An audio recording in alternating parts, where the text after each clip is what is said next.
নমস্কার বন্ধুরা, আমি অভিজিৎ মজুমদার। আজকে সাউথ ত্রিপুরা ডিস্ট্রিক্ট অ্যাডমিনিস্ট্রেশনে যে জাগ্রত ইনিশিয়েটিভ, সেই জাগ্রত ইনিশিয়েটিভের আন্ডারে জাগ্রত টক্সের মাধ্যমে আমি তোমাদের সাথে কিছু গল্প করব এবং আমি স্পেসিফিক্যালি ত্রিপুরা সিভিল সার্ভিস প্রিপারেশনটা কিভাবে করা যায় সেটা নিয়ে আমার আলোচনা সীমিত থাকবে। তো আশা করি সেটা থেকে তোমরা কিছু ইনপুটস পাবে এবং প্রিপারেশনে কাজে লাগিয়ে প্রিপারেশনটাকে আরো বেটার করবে।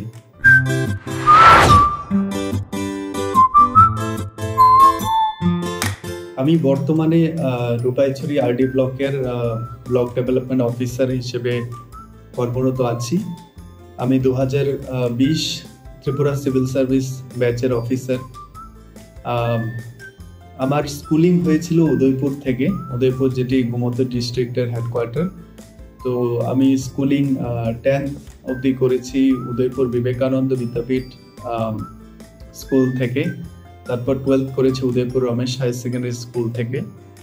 তারপর অল ইন্ডিয়া ইঞ্জিনিয়ারিং এন্ট্রান্স এক্সামিনেশনের মাধ্যমে আমি এনআইটি আগরতলা থেকে আমি বিটেক করেছি এবং সেখানে প্লেসমেন্টের মাধ্যমে আমি অল ইন্ডিয়া একটি multinational conglomerate Larsen and Toubro সেটাতে জয়েন করি এবং ফাইনালি আমি ডিসাইড করি যে আমার ক্যারিয়ারটা আমি সিভিল সার্ভিসেসে করব এবং প্রিপারেশনে আমি জয়েন করি।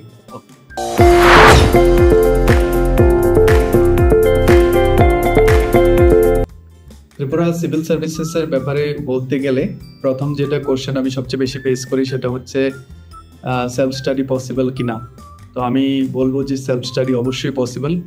টিপিএসসির একটি ডেফিনেট সিলেবাস আছে, সেই সিলেবাসটি ধরে ধরে পড়লে এবং যদি কিছু স্পেসিফিক বুক রিকমেন্ড ধরে পড়া যায় তাহলে অবশ্যই সেলফ স্টাডি দিয়ে এই পরীক্ষাটি ক্লিয়ার করা সম্ভব। ত্রিপুরা সিভিল সার্ভিস পরীক্ষাটি 3টি স্টেজে হয়। তো আমি ত্রিপুরা সিভিল সার্ভিস এবং ত্রিপুরা পুলিশ সার্ভিস একটি পরীক্ষা, তো আমি সুবিধার্থে আমি শুধু ত্রিপুরা সিভিল সার্ভিসই বলছি। তো সেটি 3টি স্টেজে হয়। সেই 3টি স্টেজ হচ্ছে প্রিলিমিনারি স্টেজ, মেইন স্টেজ এবং ইন্টারভিউ স্টেজ। তো আজকে আমি মেইন স্টেজ নিয়ে আলোচনা করব এবং যখনই কেউ আমাকে জিজ্ঞাসা করে যে how to start the preparation, তখন আমি সবসময় বলি যে প্রিপারেশনটা শুরু হবে মেইনস দিয়ে, কারণ মেইনসের প্রিপারেশনটা করলে আমরা অটোমেটিক্যালি প্রিলিমসের প্রিপারেশন এবং অনেকটাই ইন্টারভিউ প্রিপারেশন হয়ে যায়। মেইনসের টোটাল আমাদের ফার্স্ট পার্টটা থাকে ল্যাঙ্গুয়েজ পেপার, তারপর সেকেন্ড পার্টে আমাদের আছে জেনারেল স্টাডিজ। তো আমি ডিটেলস আলোচনা করব। প্রথমেই আমরা ল্যাঙ্গুয়েজ পেপার 1 যদি আমি দেখে থাকি, তো সেটার মধ্যে আমাদের আছে জেনারেল ইংলিশ, এসে। তো এসের জন্য আমি যেটা রেফার করেছিলাম সেটা হচ্ছে অনুদীপ দরিশিটি একটি বুক আছে, fundamentals of answer and essay writing. সেই বইটি তোমরাও ফলো করতে পারো, খুব ভালো বই। অথবা যদি বইটি নাও পড়তে পারো, ওয়েবসাইট আছে anudipdorisheti.in। সেই ওয়েবসাইটে গিয়ে একটি পার্টিকুলার সেকশন আছে হাউ টু রাইট গুড এসে, ওই সেকশনটা ভালোভাবে দেখে নিতে পারো। আমি ব্যক্তিগতভাবে বলতে পারি আমি সেটা থেকে অনেক লাভবান হয়েছে এবং আমি জানি না আমার টিপিএসসির মার্কস কত ছিল এসের মধ্যে, বাট আমি বলতে পারি আমি ওই বছর ইউপিএসসি মেন্স লিখেছিলাম এবং আমি এসেতে অলমোস্ট 140 পেয়েছিলাম, যেটা ইউপিএসসির জন্য ডিসেন্ট মার্কস। তো এসের জন্য it is a very good source.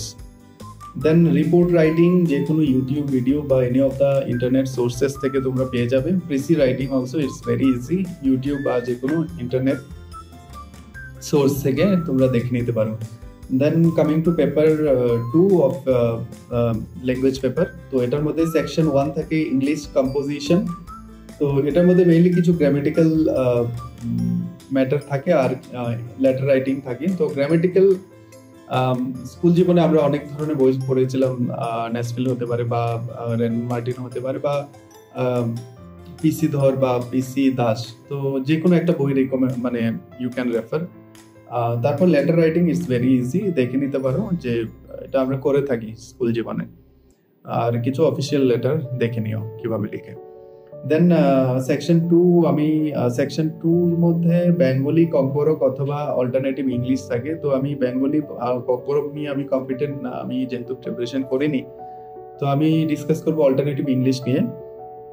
তো অল্টারনেটিভ ইংলিশে প্রোজ, পোয়েট্রি এবং কিছু সামারাইজিং থাকে আর ফ্রেজেস এন্ড ইডিয়ামস। তো এটা বলবো যে তোমরা প্রথমে প্রোজ এন্ড পোয়েট্রি গুলো ডাউনলোড করে নাও এবং সেটাকে line by line you should go through it, ওকে।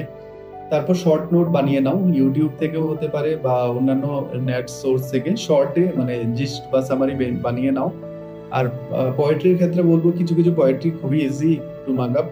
প্রত্যেকটা লাইন পড়ে ওটার অর্থ মানে ইউ ক্যান মাগ আপ। যেমন ode to the west wind, সেটা হয়তো বা একটু ডিফিকাল্ট হবে মনে রাখার ক্ষেত্রে, বাট বাকি দুটো যে পোয়েট্রি আছে সেটা খুবই ইম্পর্টেন্ট পোয়েট্রি এবং খুব ইজি টু রিমেম্বার। তো you can mug up those things, ওকে।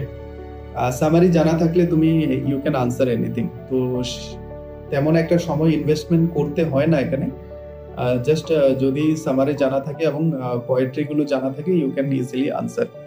তারপর আমরা জিএস পেপার 3 আলোচনা করব, যে এটার মধ্যে সেকশন এর মধ্যে আছে কনস্টিটিউশন অফ ইন্ডিয়া এবং হিউম্যান রাইটস, আর section B Indian political system এবং গভর্নেন্স, আর ethical and moral values in governance. তো সেটার মধ্যে ম্যাক্সিমাম চ্যাপ্টারগুলো তোমরা পেয়ে যাবে লক্ষ্মীকান্ত থেকে, সেটাই আমরা মেইনলি রেফার করি। আর যে পার্টটা পাবে না সেটা তোমরা নেট সার্চ করতে পারো। তো কিভাবে নেট সার্চ করবে সেটা আমি বলে দিচ্ছি। যে টপিকটা তুমি পাচ্ছ না, suppose ethical and moral values in governance, তো সেটার সাথে ইউপিএসসি লাগিয়ে দেবে। তো দেন ইউ সার্চ, ওটার মধ্যে তুমি অনেকগুলো সোর্স পেয়ে যাবে, যেমন দৃষ্টি আইএএস বা ভিশন বা নেক্সট আইএএস। তো যে কোনো সোর্স তুমি ফলো করতে পারো, সবগুলো সোর্সই ভালো থাকে। তারপর আছে political and administrative system of Tripura, সেটার জন্য টেলিগ্রাম চ্যানেলে তোমরা নোট পেয়ে যাবে। আর কিছু কিছু যেমন TTRDC structure, local self government in Tripura, তো সেগুলো তোমরা স্পেসিফিক্যালি ওয়েবসাইটেও পেয়ে যাবে। Then Indian foreign policy section ডিতে, সেটার জন্য তোমরা ভিশন আইএস এর মেইনস 365 নোটস সেটা রেফার করতে পারো। আর এগেইন যেটা বললাম যে internet plays a major role, তো সেটা ইন্টারনেট থেকেও দেখে নিতে পারো কিছু কিছু জিনিস, যেমন সার্কের রোল, কম্পোজিশন, ইউএনও, এগুলো জাস্ট মানে লাস্টে ইউপিএসসি দিয়ে সার্চ করবে, then will find it. Then we are coming to GS paper 4, যেটার মধ্যে অনেকটি কনসার্ন থাকে যে ইন্ডিয়ান ইকোনমির জন্য কি বই পড়লে ভালো। অনেক বই যেমন রমেশ সিং বা এরকম ধরনের আরো বই আছে যেগুলো অনেক বাল্কি, 500-600 পাতার বই, এবং কনসেপ্ট অনেক সময় ক্লিয়ার হয় না। তো সেটার জন্য বলবো ছোট যদি ম্যাটেরিয়াল আমি বলি এক জায়গাতে আছে, ক্লাস 11 এনসিআরটি রেফার করবে, প্লাস বাজিরামের যে ইয়েলো বুক, বাজিরাম এন্ড রবির, সেটাও রেফার করতে পারো। আর যে টপিকগুলো মানে বুঝতে অসুবিধা হচ্ছে সেটা তোমরা ইউটিউব ভিডিও রেফার করো, অনেক ভালো ভালো সোর্স ফ্রিতে অ্যাভেলেবেল আছে, সেগুলো দেখলে তোমার কনসেপ্টটা ক্লিয়ার হয়ে যাবে। কারণ জিএস পেপার 4-এ কনসেপ্ট ক্লিয়ার থাকতে হবে, কনসেপ্ট ক্লিয়ার ছাড়া মানে আনসার করা একটু ডিফিকাল্ট। তো আমি আশা করব যে তোমাদের প্রথমে কনসেপ্টের উপর কাজ করবে, দেন আনসার রাইটিং বা অন্য কিছু। আর সেম এটার মধ্যে ইকোনমি অফ ত্রিপুরা আর social security measures in reference to Tripura, তো সেটার জন্য ত্রিপুরার গভর্নমেন্টের বিভিন্ন পাবলিকেশন থাকে, এবং বাজেটটা রেফার করো, বাজেটটা খুব ভালোভাবে দেখবে এবং পড়বে, এবং ডে টু ডে আমরা কারেন্ট অ্যাফেয়ার্সে যেগুলো পেয়ে থাকি সেটাও তোমরা রেফার করো। প্লাস ত্রিপুরা গভর্নমেন্টের যদি কিছু পাবলিকেশন থাকে সেগুলো তোমরা, বা এসডিআই বা এসবের উপর কিছু যদি লেখা বেরিয়ে থাকে সেটাও তোমরা রেফার করতে পারো। একটা কোশ্চেন আমি অনেক জায়গাতেই শুনেছি যে how to make notes for Tripura civil service. তো সেটার জন্য আমি বলবো যে তোমার যে প্রিপারেশনটা হবে বা সিলেবাসটা যখন কভার করবে সেটা 3টি স্টেজে হওয়া উচিত। প্রথম স্টেজ, সাপোজ হিস্ট্রি তুমি পড়ছো, প্রথমে তুমি স্কিম থ্রো করো, মানে পুরো ব্যাপারটা কি আছে ওভারঅল সেটা জেনে নাও। সেকেন্ড স্টেজে ডিটেলস একটু অ্যানালাইসিস করে পড়াশোনা করো, এবং থার্ড যে স্টেজটা থাকবে তখন তুমি নোটস বানাও। এবং তোমার নোটস কখনোই, সাপোজ তোমার 10 পেজ আছে কোনো একটা চ্যাপ্টারে, তো তোমার নোটস কখনোই 1 পেজ বা হাফ পেজে বেশি হওয়া উচিত না, কারণ তোমার সবসময় মনে রাখতে হবে, ব্যাক ক্যালকুলেশন করতে হবে যে আমি পরীক্ষার আগের দিন কিভাবে আমি রিভাইজ করে যাব। আমি যদি নোটস বানালাম তারপর রিভাইজই করতে না পারলাম, then what's the meaning of that notes? কোনো কাজে আসছে না তাহলে, ঠিক আছে? তো সেজন্য নোটসটা খুব ভালোভাবে বানাতে হবে এবং শর্ট এবং ক্রিস্প বানাতে হবে, যাতে আমি লাস্ট মোমেন্টে যাতে রিভিশন করে যেতে পারি। আরেকটা ইম্পর্টেন্ট কোশ্চেন হচ্ছে how to do answer writing. তো আমি বলবো যে প্রথমে আনসার রাইটিং স্টার্ট করবে না, একটু তোমার বেসিক আন্ডারস্ট্যান্ডিং হওয়া উচিত, এবং answer writing is a skill, okay? তো সেটার জন্য আমি যেটা রেফার করেছিলাম, অ্যাগেন আই উইল রিআইটারেট, যে অনুদীপ দুরিশেটির যে বইটা এবং ওনার যে ওয়ে অফ আনসার রাইটিং সেটাই আমি রেফার করেছি। এবং আনসার স্ট্রাকচার্ড ওয়েতে আনসার লেখাটা সেটা একটা আর্ট, সেটা তোমরা আশা করি মানে ধীরে ধীরে শিখে যাবে যে it should have a intro, then body, then conclusion. আর কিছু কিছু জায়গাতে যখন বোরিং হয়ে যায় তখন ওইটাকে ব্রেক করা, মনোটোনিটাকে ব্রেক করার জন্য কিভাবে ডায়াগ্রাম ইনকর্পোরেট করা যায়, তো সেটা দেখতে পারো। আর আরেকটা জিনিস মনে রাখবে যে unlike UPSC, Tripura civil services প্রত্যেকটা পেপারের মধ্যে কিন্তু কোশ্চেন প্যাটার্নটা আলাদা এবং ডিস্ট্রিবিউশন অফ মার্কসটা ডিফারেন্ট। তো সেটা তোমরা দেখে নেবে এবং সেটা তোমার সিলেবাসের মধ্যেই আছে, সেটা ডাউনলোড করে নিতে পারো টিপিএসসি ওয়েবসাইট থেকে।